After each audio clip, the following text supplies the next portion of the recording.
Bienvenidos a Historias, Paisajes e Imaginarios, diálogos y reflexiones sobre el patrimonio cultural de la ciudad de Puebla, un proyecto impulsado por la Gerencia del Centro Histórico y Patrimonio Cultural de nuestra ciudad, a cargo de la doctora Graciela León Matamoros. Una forma de entender el patrimonio cultural, posiblemente la más adecuada, es la que nos obliga a situar el acento en el concepto de vínculo, es decir, colocar en un primer plano a las personas que habitan la ciudad, en este caso, la ciudad de Puebla. En otras palabras, el patrimonio entendido como una extensión de las personas, que son las que crean el patrimonio, las que transmiten el patrimonio y también las que lo modifican.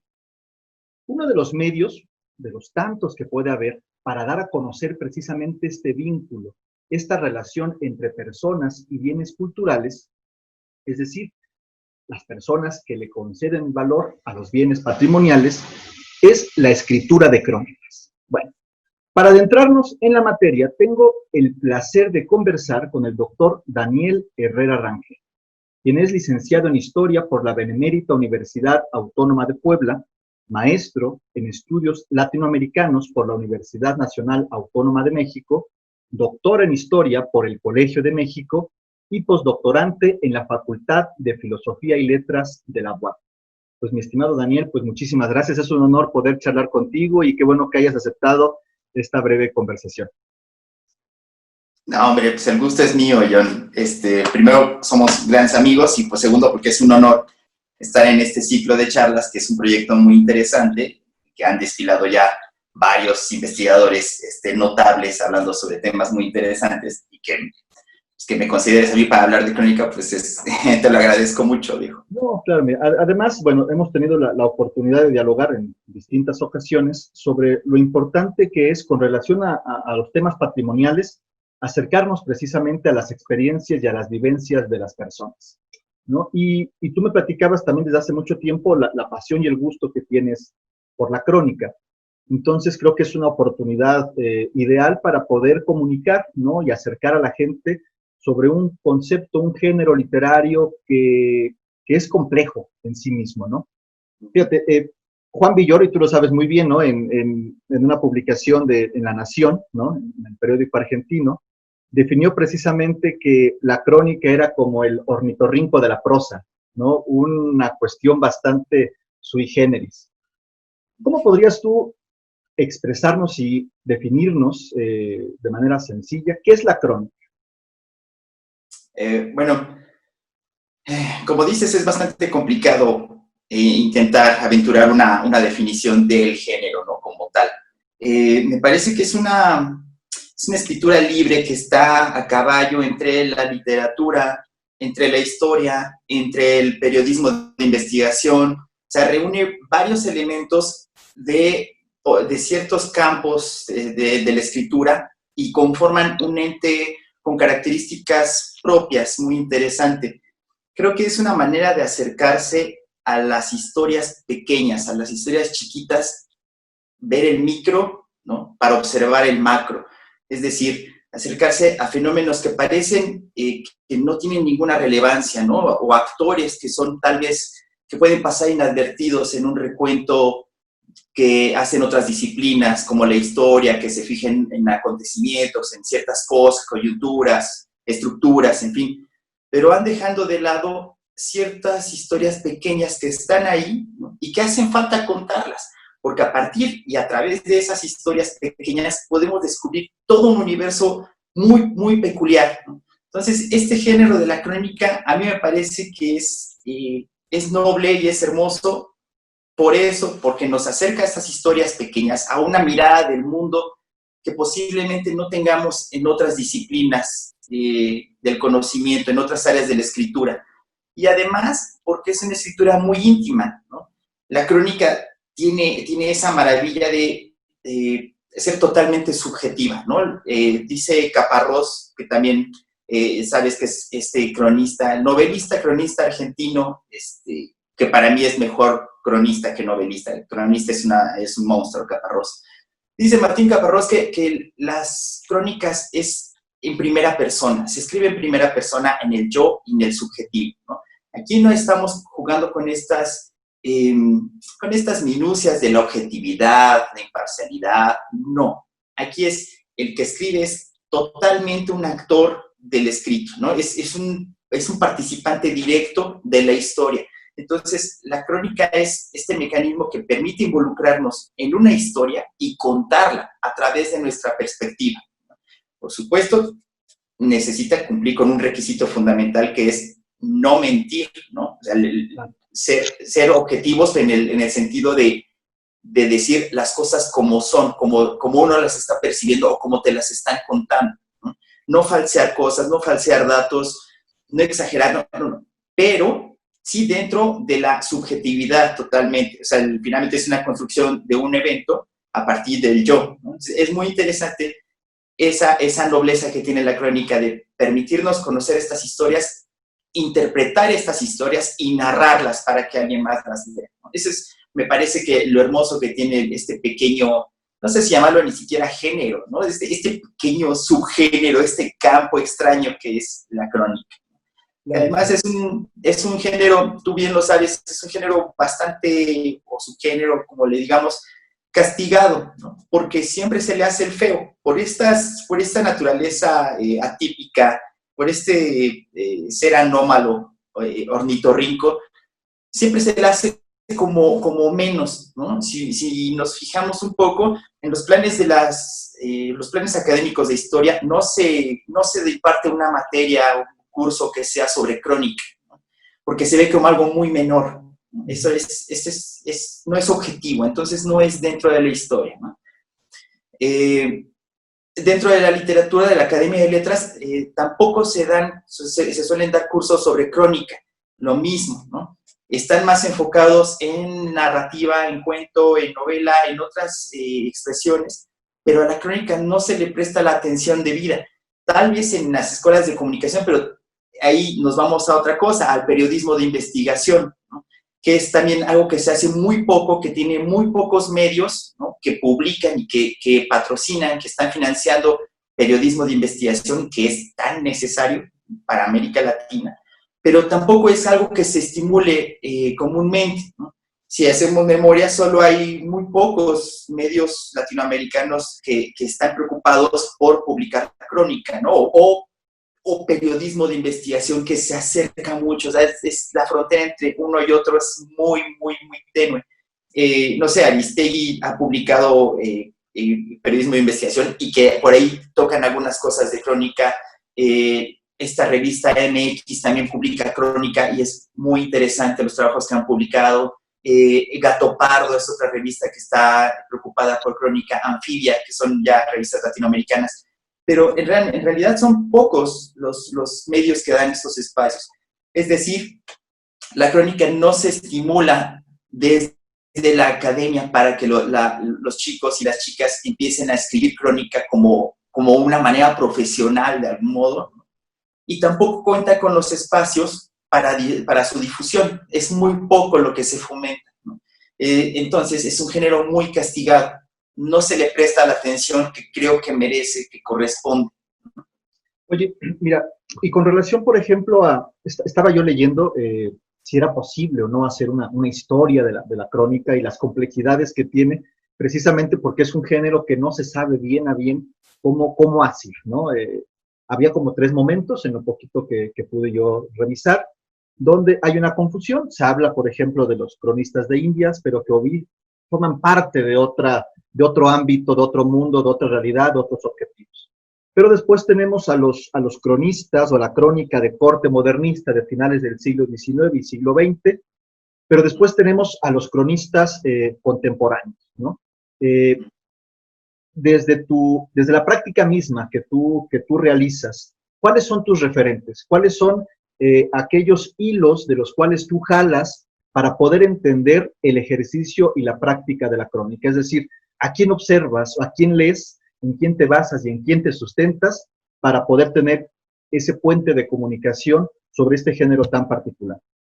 Claro, es una estupenda pregunta. Como bien dices, la crónica en nuestro universo, digamos, nuestro universo nacional, nuestro contexto mexicano, pasa por estos momentos en que el concepto se aplica para unas cosas y para otras que tienen muy poco que ver entre sí, ¿no?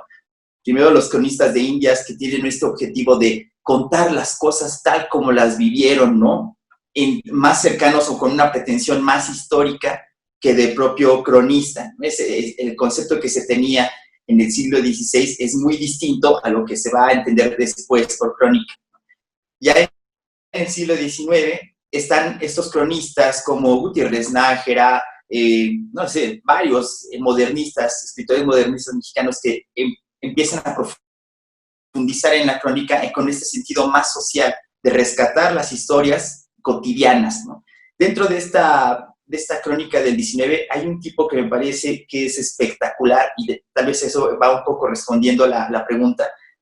Ángel de Campo Micros para mí es sensacional, o sea, es un tipo que de verdad lo aprecio, lo estimo, me cae muy bien, es un gran amigo el tipo, es sensacional cómo escribe Micros, ¿no? Porque él tenía una columna que publicaba en varios periódicos, en El Imparcial y en otros diarios, una columna semanal que se llamaba La Semana Alegre. Y en esta columna Micros se dedicaba a recuperar un montón de historia social, ¿no?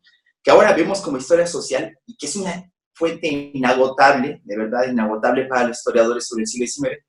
Pero él recuperaba estas cosas como los conflictos en las vecindades, los celos de los hombres, gestos, actitudes, sensibilidades, vida cotidiana, en fin. Él retrataba muchísimas cosas en estas crónicas que hacía, ¿no?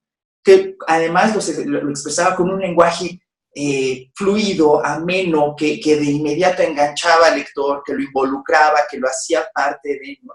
Entonces, Micros rompía esta barrera de los intelectuales escribimos para un público que sabe leer nada más y nos ocupamos de esa realidad, ¿no? Arriba. Sino baja, desciende a las historias más cotidianas y las traduce a un lenguaje estupendo. O sea, el Micros es un tipo que desafortunadamente ya no se lee mucho, ¿no? También es un problema. No hay muchos lectores de crónica, ¿no? Y Micros, por ahí se publicó, la UNAM publicó hace algunos años este compendio de La Semana Alegre, pero no son muchas las cosas que se publican, ¿no? También está Ocios y Apuntes, publicado por Porrúa, pero sí, Micros, para quien quiere escribir crónica, creo que es un punto de arranque sensacional, ¿no? La enseñanza que tiene este hombre, la sensibilidad, sobre todo es una cuestión de sensibilidad. ¿Dónde ponemos la atención para observar al mundo, para pensar la realidad? Y Micros nos enseña que podemos poner la atención en las cosas más superfluas o más absurdas, más disímiles, más cotidianas, ¿no?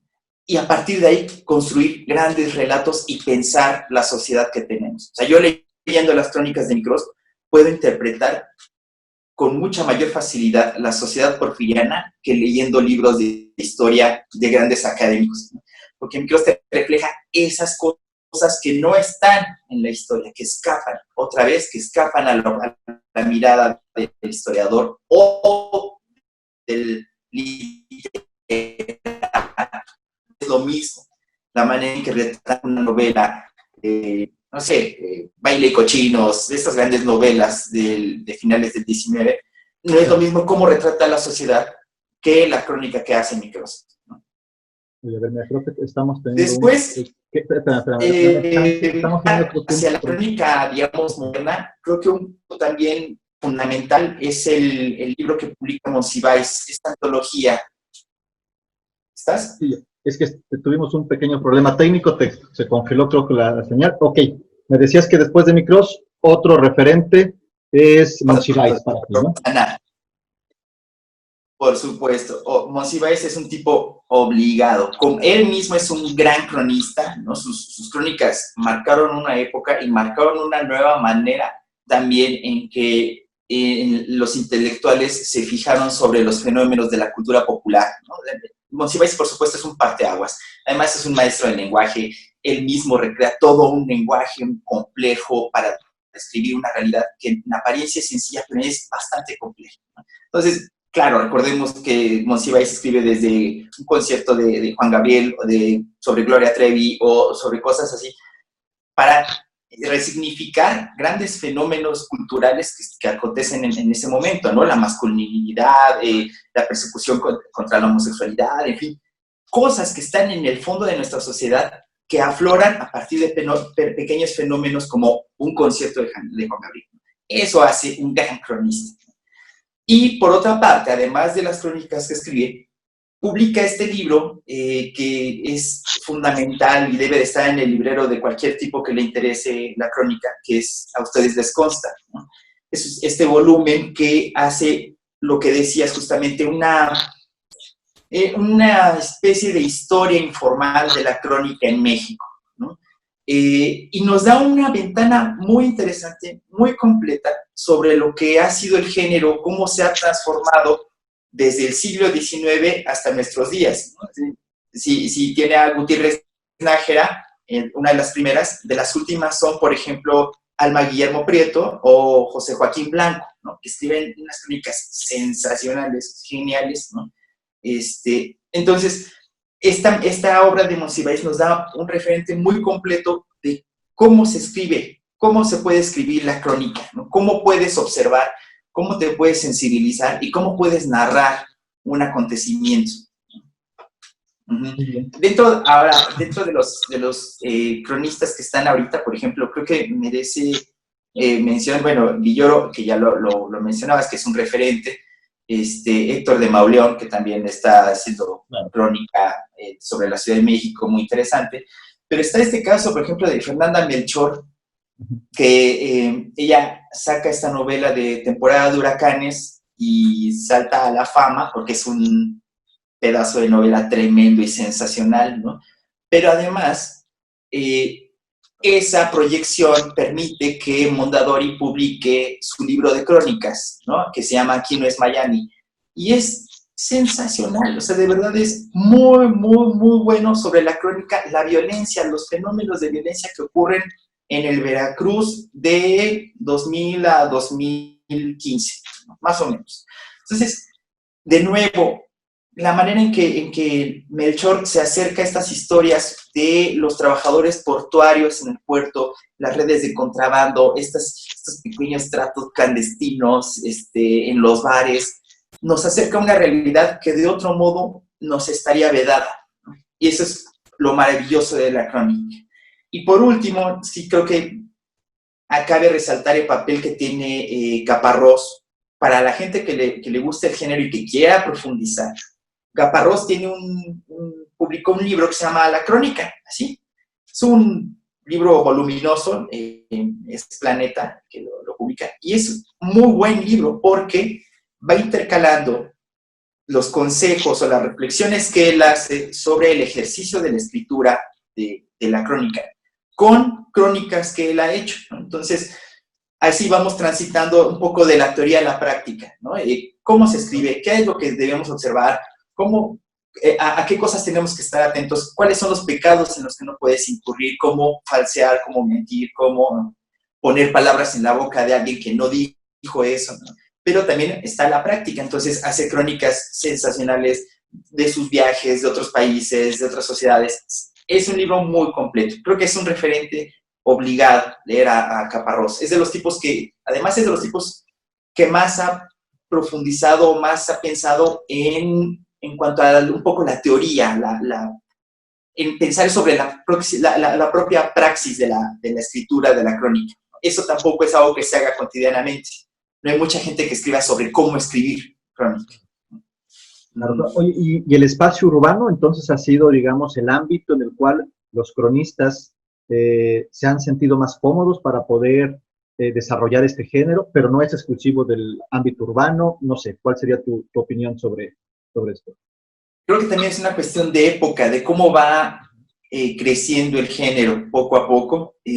Sí, comienza por supuesto como un fenómeno además muy ligado a la figura del flaneur, de este observador, ¿no? De este paseante dandy burgués que está observando la sociedad y reflexionando sobre ella.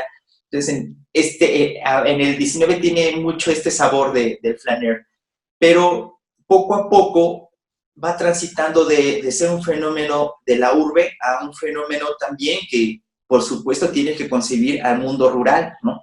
Y es entonces donde ya encontramos crónicas muy interesantes. O sea, yo recuerdo alguna vez en MX publicaban una crónica sobre los linchamientos que se estaban dando en el Estado de México.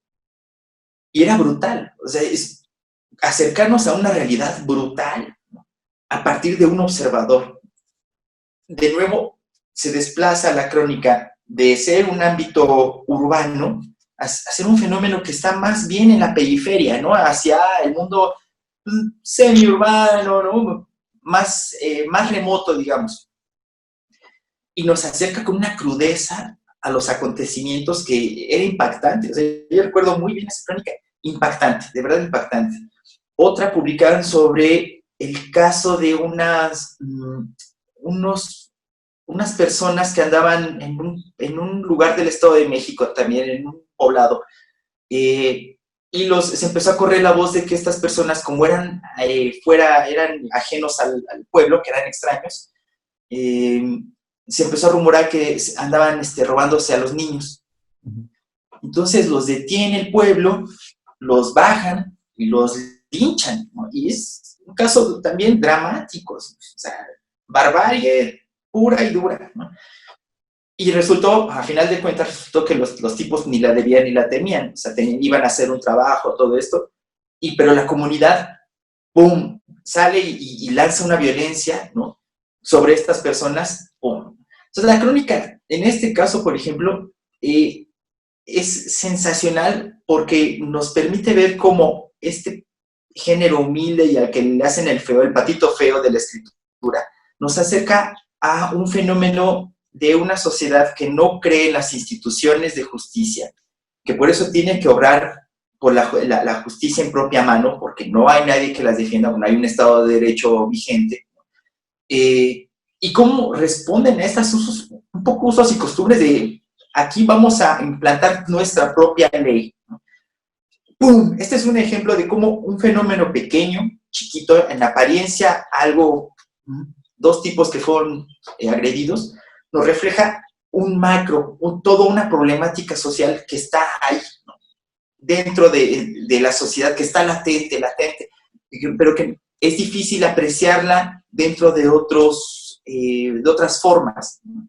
Podemos leer estudios de sociología sobre el poblado, podemos leer antropología, podemos leer historia, podemos leer otras cosas que posiblemente no se van a acercar a esta realidad como lo hace la crónica, y no lo van a poder expresar con la dureza que tiene un acontecimiento tal que solo la crónica puede reflejar con esa magnitud, ¿no? No hay nada tan impactante como el relato en primera persona.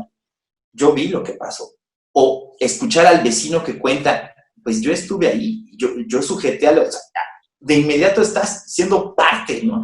Y te confronta en ser juez y parte. O sea, ¿de qué lado estás? Es una cuestión de tomar una postura ética, una postura moral.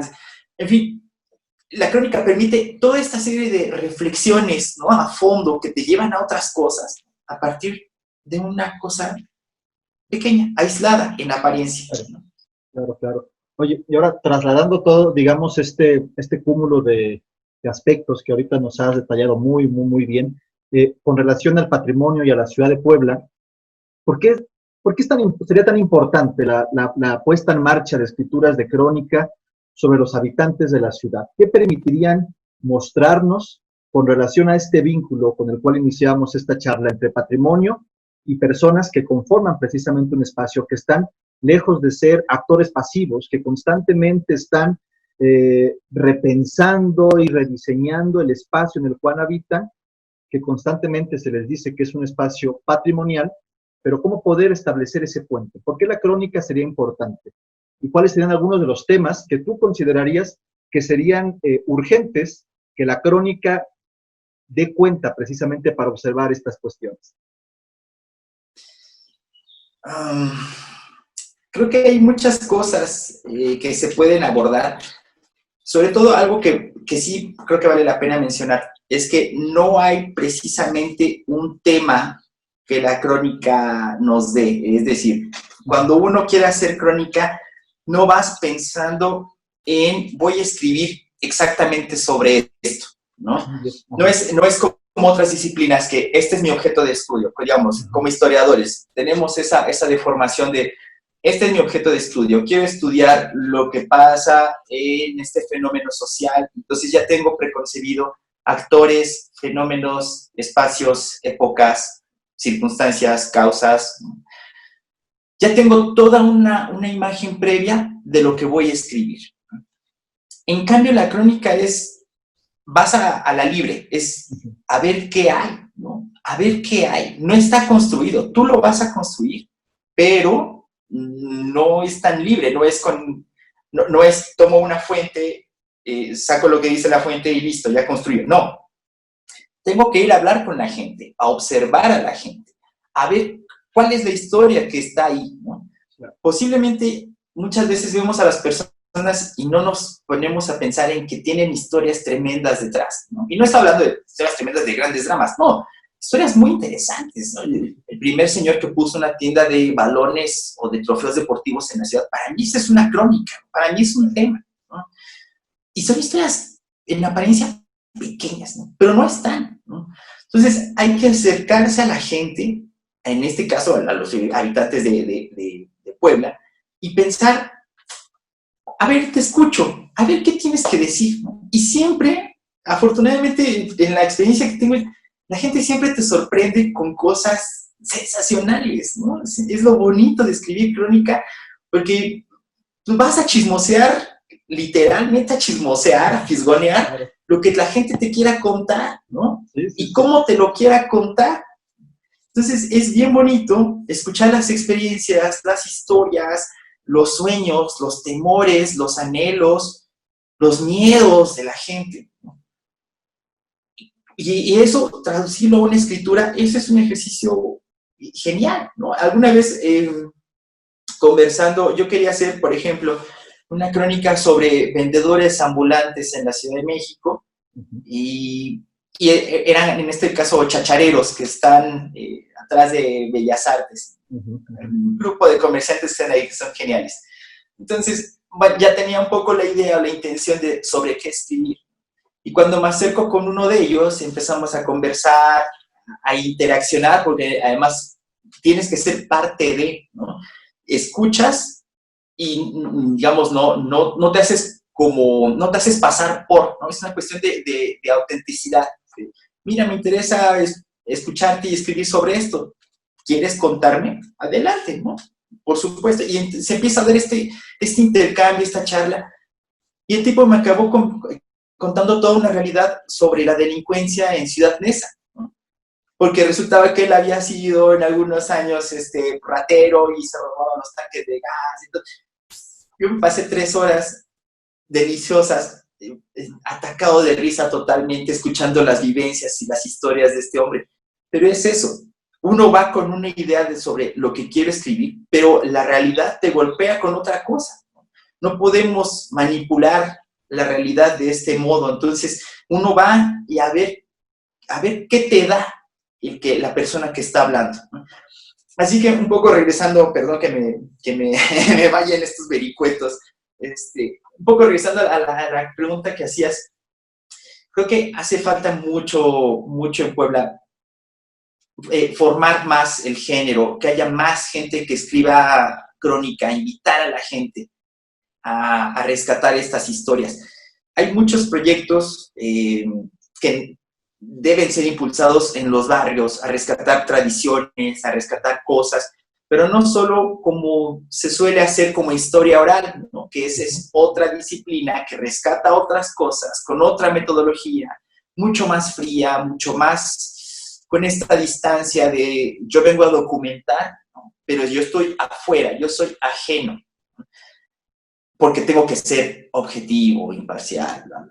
En cambio, la crónica es, yo no quiero estar ajeno, yo no quiero estar afuera, yo tengo que estar ahí, yo estoy adentro, y si estamos comiendo, comemos, y si estamos bebiendo, bebemos, y si estamos trabajando, yo estoy contigo en tu trabajo, en fin, ser parte de esa realidad, ¿no? Y eso nos permitiría rescatar otro tipo de historias de la conformación de la ciudad, de, no sé, desigualdades sociales, de problemas que padecen los vecinos, de tradiciones, de leyendas. Creo que hay muchos vecinos, o hay muchos casos en que la gente está preocupada porque ya no se conservan las tradiciones que habían en sus barrios, ¿no? Que se está rompiendo este tejido social. Entonces, la crónica nos acerca a estas reflexiones que tienen las personas, a estas inquietudes que hace falta atender, ¿no? Porque además, a partir de eso, nos permite pensar en estrategias para aplicar dentro de programas culturales, dentro de la administración pública, cosas que pueden beneficiar a los vecinos directamente a las inquietudes que tienen. O sea, la crónica además tiene ese beneficio, ¿no? Como nos acerca a la primera voz de una persona, nos están contando lo que necesitan, lo que les duele, lo que les preocupa o lo que quieren. Entonces, ese es, creo que es uno de los beneficios adicionales que tiene el género. No, y además porque, bueno, y tú lo destacabas muy bien hace un momento, vuelve visible aspectos que desde otros ámbitos quedarían completamente ocultos, que no quedaría documentación, no quedaría registro, ¿no? Hay muchas experiencias que quedan ahí olvidadas y que solamente a partir de ese diálogo estrecho, íntimo, donde se genere precisamente una confidencia tanto entre el que entrevista como el que responde, y después plasmarlo ya a la crónica en sí misma, bueno, permite precisamente rescatar vivencias que de otro modo sería imposible poder recuperar, ¿no? Hay una de las crónicas entre las que yo conozco, que has escrito, que me gusta y que me gustaría que la gente también se acercara, que se publicó en el último número, en el número 22 de la revista Cuetlaxcuapan, ¿no? Hombres de pico y pala, ¿no?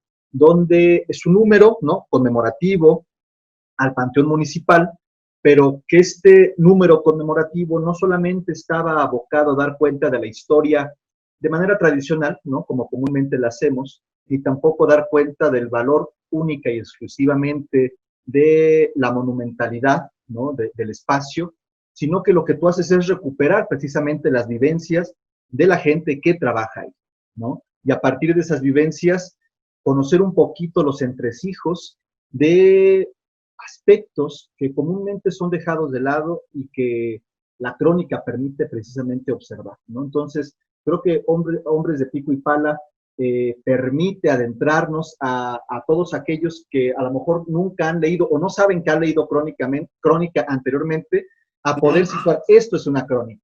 Estas son las particularidades de este género y estos son, digamos, los alcances que puede tener este género. Si pudieras comentarnos brevemente con relación a la experiencia que tuviste sobre este artículo y por qué es importante que la gente se acerque a descubrir historias, pero desde otra mirada, como lo que sería la crónica. ¿Qué es lo que tú nos indicarías?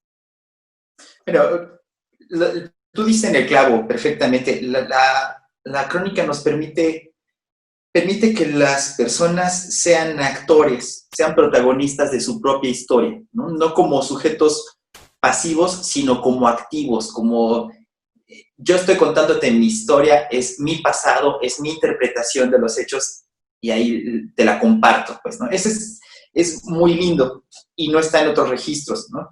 Entonces, haciendo esta charla, obviamente la idea era justo así, pensar el patrimonio, ¿no? Como el arte funerario, en este caso, del Panteón Municipal, pero a partir de otra perspectiva, ¿no? No solo el patrimonio como una cosa inamovible, vieja, ¿no? Construida, ya dada, ya establecida, sino la interacción que tienen las personas con el patrimonio, ¿no? Y en este caso, una interacción directa y de todos los días como los trabajadores del Panteón, ¿no? Hablando con estos compañeros que son unos tipos también sensacionales, ¿no? Sensacionales.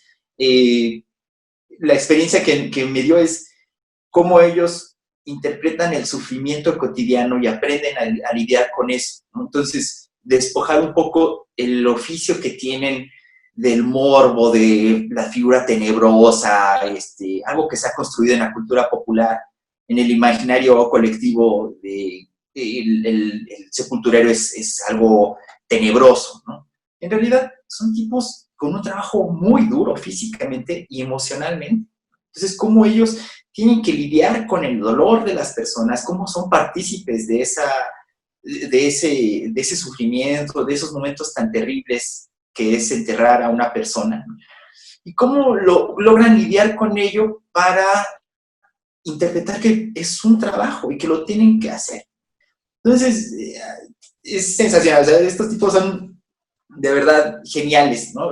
Uno siempre queda con como con la sensación de que al hacer crónica, uno recibe todo, ¿no? Uno no puede dar más, no tiene nada que dar a estas personas que comparten su historia y que son historias tan geniales, ¿no? Tan sensacionales.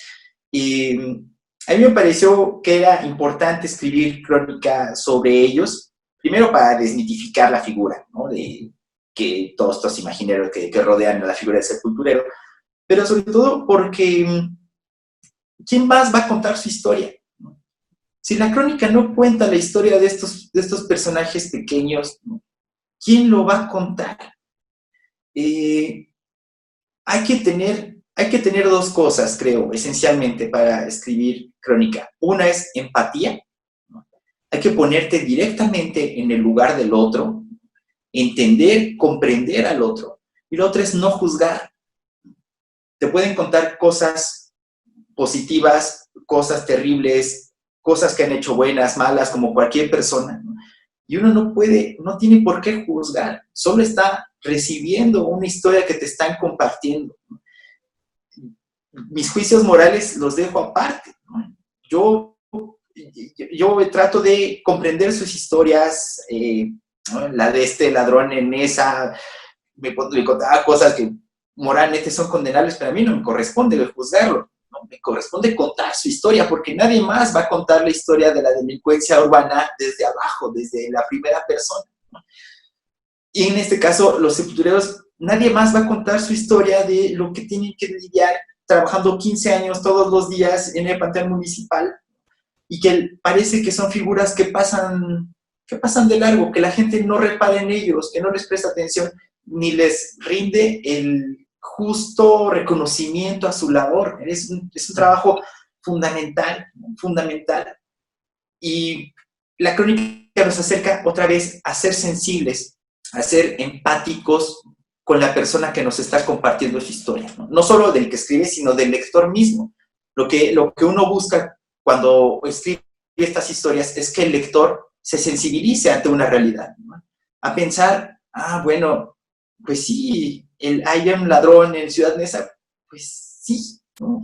Pero tiene una historia muy interesante que contar, tiene una vivencia, tiene una reflexión, tiene un punto de vista, tiene algo muy personal que transmitirnos, ¿no? O un sepulturero, o un comerciante ambulante, o se puede hacer una crónica de casi cualquier cosa. Oye, Daniel, y con relación a la importancia que podría tener el vínculo entre patrimonio y crónica, entendida esta última como una vía para poder observar de manera distinta fenómenos que muchísimas veces son dejados de lado, es decir, la crónica entendida como un vehículo para poder acercarnos, ahora sí, a la relación entre personas poseedoras del patrimonio o que habitan una ciudad patrimonial y poder de esta manera encontrar esas pequeñas historias que nos ayuden a comprender la complejidad, ¿no?, que implica precisamente el fenómeno del patrimonio, que no nada más es fijar elementos, sino entender que son espacios vivos. ¿Qué es lo que tú podrías compartirnos? ¿Por qué sería importante entonces la crónica y establecer ese puente de unión con el patrimonio? Dentro de estos programas que se han hecho sobre el cuidado patrimonial de las ciudades que tienen esta riqueza arquitectónica e histórica, creo que se ha dejado de lado el propio papel de sus habitantes, de sus actores, ¿no? Entonces se construyen hermosas postales turísticas, un poco de embellecer lo lindo que son las ciudades, de presumir este patrimonio, esta riqueza, este edificio del siglo XIX que es hermoso, pero no sabemos cómo se habita ese espacio, cómo se aprovecha, cómo se disfruta, no sabemos la interacción que tiene la gente con el propio patrimonio, ¿no? Entonces, la crónica nos acerca a conocer cómo vive la gente ese patrimonio, que finalmente esa es la riqueza que tiene ese edificio del 19, ¿no? O sea, podrá tener rasgos arquitectónicos notables, pero más allá de eso, la riqueza que tiene es lo que significa para la propia gente que lo habita, que transita por ahí, que lo aprecia, que lo disfruta. Eso es lo que nos puede dar la crónica. Como bien señalas, hace falta profundizar dentro de esta investigación como planes ya estructurales para rescatar a través de la crónica las vivencias que tiene la gente. Ahorita, por ejemplo, me viene a la mente el caso de, en tiempos recientes, la gerencia del centro histórico hizo una guía para conservar los templos en las juntas auxiliares de la ciudad, ¿no? Y eso es fundamental, es muy interesante, pero a partir de ahí se puede desarrollar otro trabajo, ¿no? De decir, esta es la iglesia de la junta auxiliar, la que digas, ¿no? ¿Cómo va la gente? ¿Cómo es la relación de la gente con el templo, ¿no?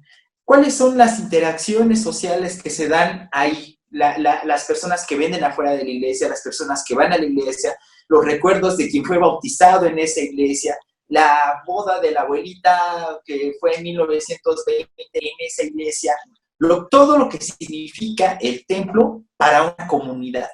Eso es lo grandioso, lo maravilloso que tiene el patrimonio, que resguarda de alguna manera física, tangible, este patrimonio intangible que son las historias de la gente.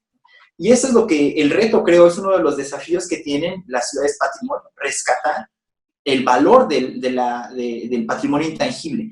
Si con la crónica no rescatamos estas historias, se pierden, se van, porque las personas envejecen, porque las personas pierden la memoria, porque esas historias que tenían de la boda de la abuelita en 1920 se acabó, ¿no? Cuando fallezcan sus familiares, ya no está, y ya no vamos a poder, ya no hay ningún medio que nos acerque para recuperar la voz en primera persona de lo que fue esa experiencia, ¿no?